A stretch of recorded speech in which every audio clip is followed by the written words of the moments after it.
Hey guys, welcome to the webinar. I'm just getting set up here. I'll be starting just in a little second or two, going through some technical issues.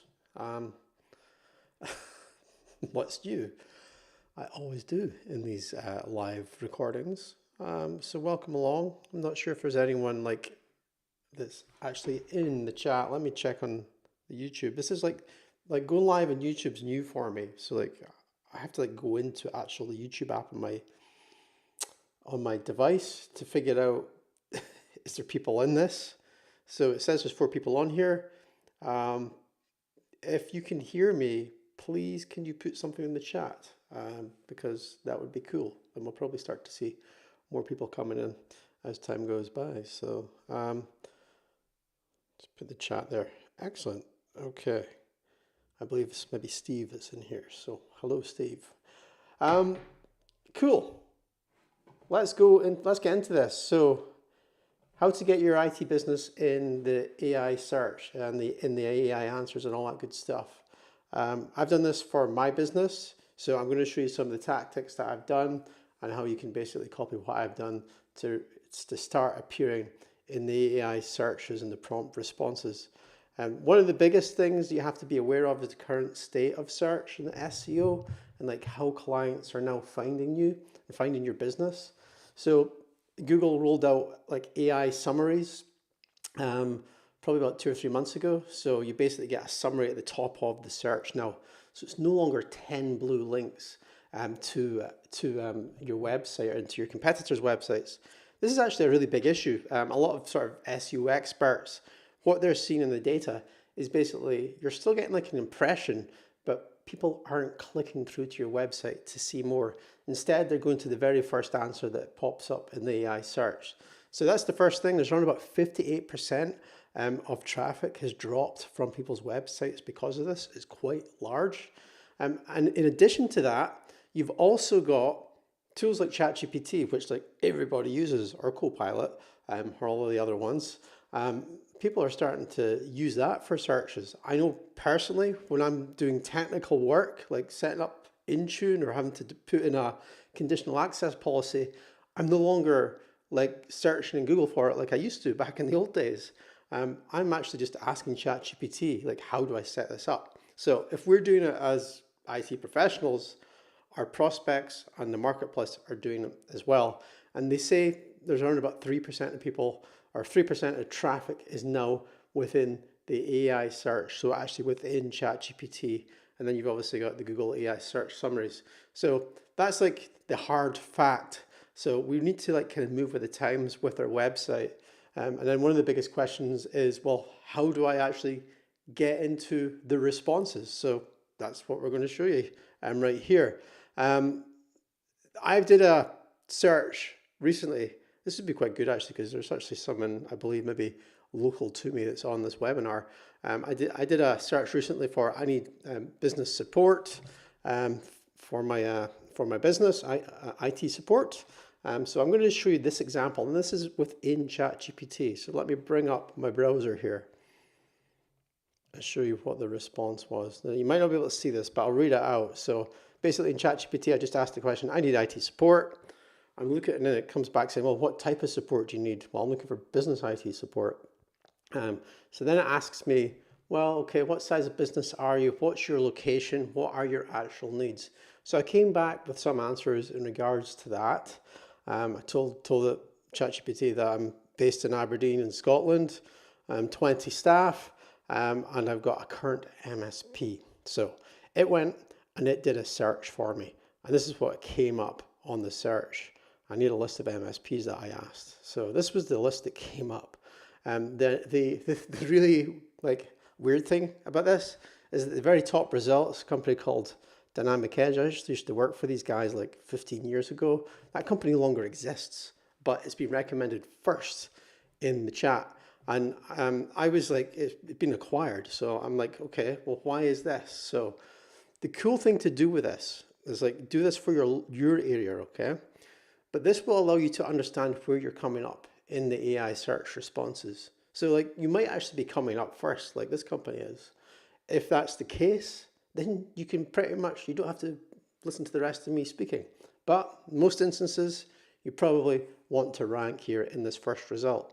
The cool thing when you do this is at the bottom of each listing, you'll see a citation. So it actually tells you, ChatGPT will tell you where it's getting its listings from, okay? So you can click on the citations here, and for this example here, we've got 15 citations across the web, and you can actually go and click into these, and you can see the page itself, like how this company has actually got that listing. So in this case, Clutch, it's quite a popular sort of business directory, and I was interested to know why is ChatGPT recommending this company that's no longer exists. So I had a look in this page.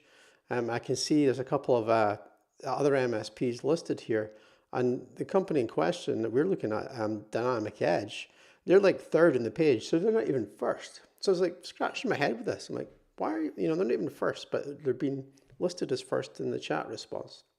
It looks like to me that the featured listings are being ignored. There's obviously other factors as well into this, but the MSPs and the businesses that are actually paying for a featured listing in Clutch, ChatGPT is bypassing them. It's looking for the more organic results. And in this case, it's Dynamic Edge.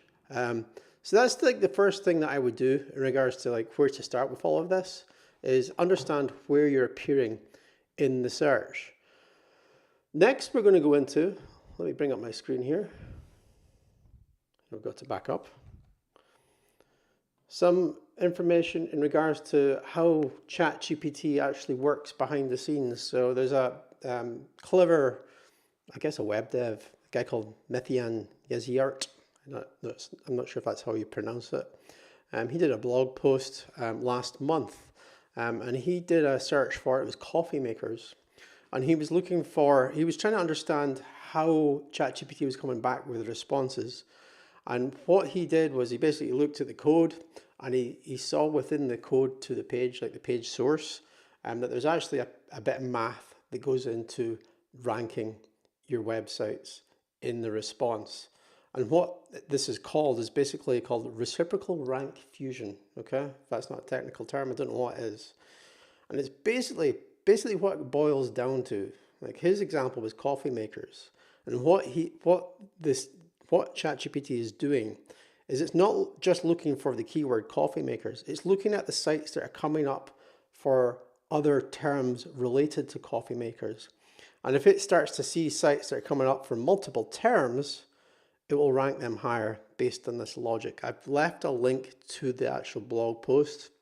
You can get this within the group that I've built for this. We've got a course. I'm going to mention it to you at the end of this webinar. It's a free course that you can do. But this will actually show you the math behind the scenes. But what this comes down to is that your website needs to be appearing for multiple search terms, not just IT support in your location. It has to come up for related search terms. And this is like something that you'll probably see if you are Googling all of those search terms in regards to an MSP, like Microsoft 365 support, backup, and then all these location-based terms. You'll probably start to see that it's the same websites that come up again and again. And there's a term in the SEO space, and this is known as topical authority. Basically what it comes down to is your website, you get a certain amount of authority is given to your website, and it's based on the amount of content and the relevance of the content on your website. So if you've got, for example, a website that's talking about, one day it's talking about the 10 best smart home plugs, and then the next day it's talking about iPhones, and it's got, maybe you're doing like a post like that every single day. You're putting out lots of content, but it's not topically relevant. It's not relevant to the service that you offer. So you basically have this structure. You need to understand the structure in your website to achieve topical authority. And that is having a master topics. So one would be Microsoft 365 support. One would be business continuity and backup. Another might be cybersecurity. They would be your master topics. And then underneath that, you would have subtopics that would relate to that master topic. I'll show you how this works in practice. on my Miro board here. So you've got your standard IT services website. This is your home page. You've got a blog, contact us page, about us page, and services. And then under services, you would have, for example, a master topic about Microsoft 365 support. And you have links basically to each of these pages from your homepage. So from your homepage to your contact, your about, services. And then from your services page, you have a link to your master topics. And this is basically building the pyramid that I showed you in that last slide.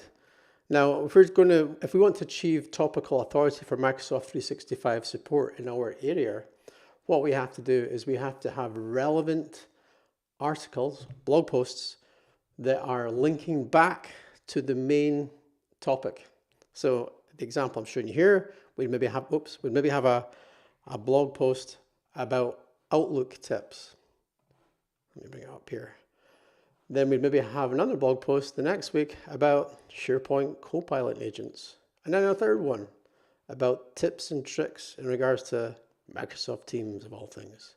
And you would link these blog topics to your master topic.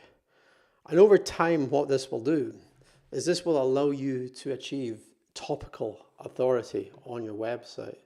So being aware of that, but also being aware of your location-based keywords as well. So it's not just a case of talking about Outlook and how brilliant the new version is and how all of your users love that new version.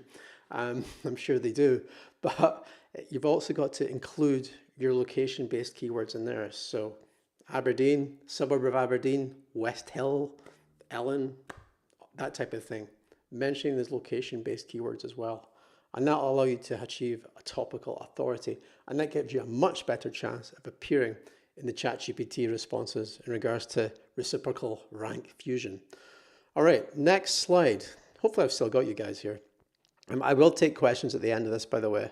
So some quick wins for you in regards to the AI search. So it's not just GPT, it's also the AI responses in Google and other search engines.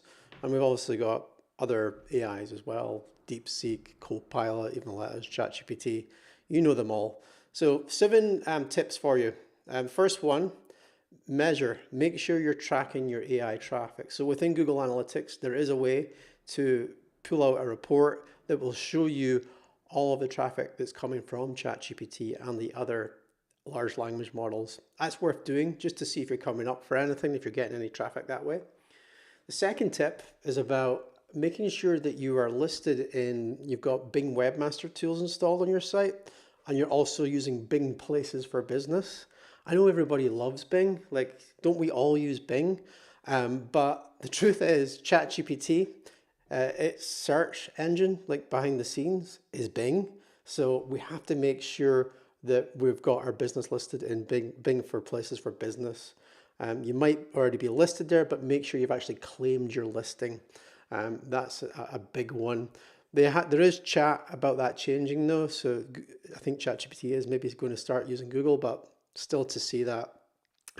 Number 3 is citations. So this is getting mentions across the web for your business. So like the example I showed you before in regards to Clutch, making sure your business is coming up in these directories. There is another directory that I'll make you aware of specific for MSPs. It's called MSP Near Me. This is actually a web directory that I run. You can get access to this for free in our group, which I'll mention at the end of this webinar. So that's MSP Near Me. But making sure you've got your business listed and you've got your telephone number, you've got your address in there, and it's all sort of good and proper. So making sure that that information is all in there. In this example, Zirkit Solutions, one of our members at IT Rockstars. Number 4 is include schema markup on each of the pages that you publish. Now, schema markup is basically, it's JSON, so it's a type of data, but the search engines and the large language models, they love JSON and schema markup. You will find a lot of like WordPress plugins. If you're using WordPress on your website, it will already generate schema markup for your pages. but it's worth checking that. There is a schema markup generator. If I just Google here, and I'll show you what it looks like.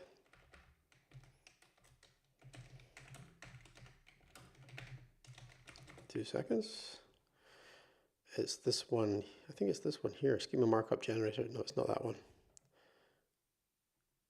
But it allows you to create schema markup specifically for your business. So this is the generator here. It asks you what type of schema markup you wanted to create. And there is one for local business that you can see here. And then you basically put your details and it will pop out the JSON schema.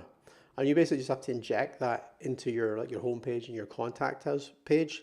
You can also do this for your blog as well. So like those web pages we mentioned, you can do it for them as well. You can basically go into ChatGPT, you can put the URL in, and you can say generate the correct schema markup for this page. So it'll go and look at the structure of your page, and then it'll generate the schema, and then you can put it in there.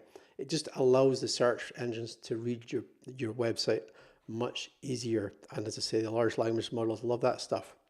The other thing, this one's kind of like uncertain if this one works, so it's probably worth doing just because your competitors aren't doing it, is having a text file in the home directory of your web server, the same place where your robots.txt file is. Create another text file. I've got here in the slide llm.txt. It's actually llms.txt. And this is basically a contract file that you create between your company and your website and the large language models. And you basically say within the file what they can and can't do with the content on your website. I've got a template for this within the group.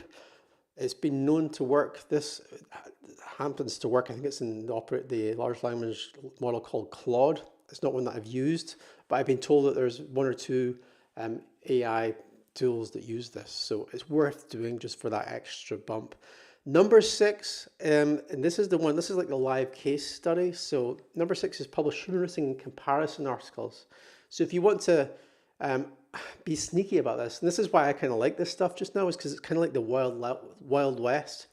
SEO was like this about 5-10 years ago. In fact, probably longer than that, like 20 years ago if I think about it now. But write an article on your blog about your competitors, okay? But here's the sneaky bit. You put yourself at number 1. And then in the conclusion, you recommend yourself. And then you take that article and you publish it to other places around the web. So like Reddit, Medium, a LinkedIn article. And this is called LLM injection. But this will start to get the large language models recommending your business as opposed to your competitors. So I'll show you how I did this for my own business. Let me find it here. IT, it's MSP, hold on. MSP marketing content services. Find it here. So here's the comparison article I did. Top 5 MSP marketing content providers, a comprehensive analysis. And sneakily, IT Rockstars is number 1. And you can see in this page what I've done. I've kind of just basically given a brief overview of the company, pricing, pros and cons. So you can do this with all your competitors, and that's what I've done here. Paul Green, MSP Camp. These are my peers more than competitors. I know these guys pretty well. Paul owes me a beer actually. But in the conclusion, this is where you recommend your service. And if you do searches now in ChatGPT for MSP marketing content providers, it is recommended that you choose IT Rockstars. And that's how you do it for your IT business. So there is a template for this, again, in the group. So that's the LLM injection. And then the 7th one is avoid AI written content on your website. And this is basically what's starting to happen. Already started on YouTube is the AI content is now being blocked. There are certain watermarks within any AI content generation. And you'll find that the search engines are no longer interested in that synthetic data that has less value to them. They want genuine content. Excuse me. So the way around this, like I still use AI to generate content, but what you can do is you could take something like a webinar recording like what I'm doing right now, if you do webinars, and you can take the transcript of it and you can say to your AI of choice, please convert this transcript into a blog post for my website. And here's the clever part. You actually tell it, keep as much of the original copy as possible so it sounds like me. And ChatGPT or your AI of choice will go away and it'll generate that blog post, but it'll sound exactly like you. And it works really well. It doesn't look like AI at all. That's because it's not. And it reads well as well with no spelling or, grammatical errors. So that's the 7 tips. If you want to kind of I've got a course on this. It's called Webinar in a Weekend. Sorry, not Webinar in a Weekend. It's the AI Foundations course, AIO Foundations course. You can get that for free. Actually, that's the wrong URL, but actually you'll be able to get to it from that URL there. And that is all of the steps that I've shown you, all these tips, how to actually implement them. It goes into detail. And there's some other tools in there as well. MSP Goo, this is the new service that I'm releasing. This will publish content to your website that's customized specifically for your business. It's currently in beta, so it's like hot off the press. So you guys and girls watching this webinar are the first to know about it. Anyway, I'm going to take questions now. So if there's anyone still in the chat here, I've got, there's like an 8-second delay, but I'm welcome to take questions. I see there's a few people here. We've got Damien, cool, nice one. Christopher and Abdul. And then I think Steve's asking, can you explain how you mean link your blog posts? So basically you've got your blog article. Let's see here. So I've got my blog article here. Now I'm linking to my own website on this one, but you would link from within the content itself, you would link from that blog post to your services page. So in the example we did before, it was Microsoft 365. So you would have your content, your blog post with a link back to the services page specifically about Microsoft 365. So hopefully that makes sense, Steve. But hey, thanks for, if you have any more questions, let me know. I am looking at the chat here now. Okay, Damien's asking, I'm hearing lots of chatter about the value of frequently asked questions for large language models positioning. Are you seeing the same? Yes, and this comes back to, Damien, yes, this having a frequently asked questions section on your website is extremely important, not only from large language models, but also to allow the prospect to take action. So from a large language model perspective, you can actually, what I mentioned before in regards to generating the schema markup, you can get it to generate a FAQ schema markup, and that works really well. But as I mentioned, having this on your homepage, and this is the IT Rockstars homepage. If you have a frequently asked questions on your homepage, this is the sneaky trick, and this is all about copywriting. Let me scroll down here. This will help increase conversions on your website. Here's my frequently asked questions here, and I'm like brutally honest within my frequently asked questions. Like I put myself on the spot here, what would people actually be asking? But the last question that I've got within here is this subscription really worth the money for IT Rockstars? And if you look at what the answer is, I'm basically saying, okay, yes, it is worth the money, but I want you to be the judge of that. So here's the deal. And then you give them 3 steps. Sign up for the free trial, access the premium area at the end of the month. If you're not happy, you get all your money back. You can be doing the same thing for your frequently asked questions section on your website. So you can structure it in a way where you want the prospect to take action, and you basically list out the actions that they have to take, and this will increase the chances of them taking that action. So I'd probably be going to like a Calendly link or a scheduling page, so you can get that first sort of intro sales meeting in the diary. That's what I would suggest. But this worked wonders for conversion rate optimization, having this little sneaky nugget in your FAQ. All right, let me see if there's anything else here. Man, I'm getting old. Like I'm having to hold my phone like this now when I'm reading. Is that like a sign of the times or what? Okay. if we're cool, guys, you know, we're almost on the hour now. I've got 4 minutes here, but if we're cool, if you've got any other questions, just put them in. If not, like I got like, I don't know what I'm going to do. Rank a website probably. All right, I'm going to leave it there then, guys. Appreciate you coming along. Check out the free group, as I mentioned.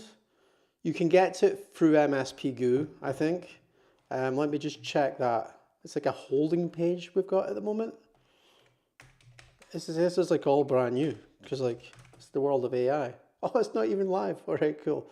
So if you go to school.com/MSP, you will get it there. And you can get into this group for free. And it'll take you through the steps. Under the Classroom tab, there's this AI optimization course. There's like all the steps that I mentioned in this webinar. I'll take you through it in detail.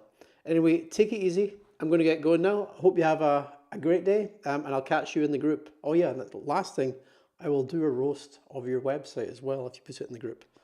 All right.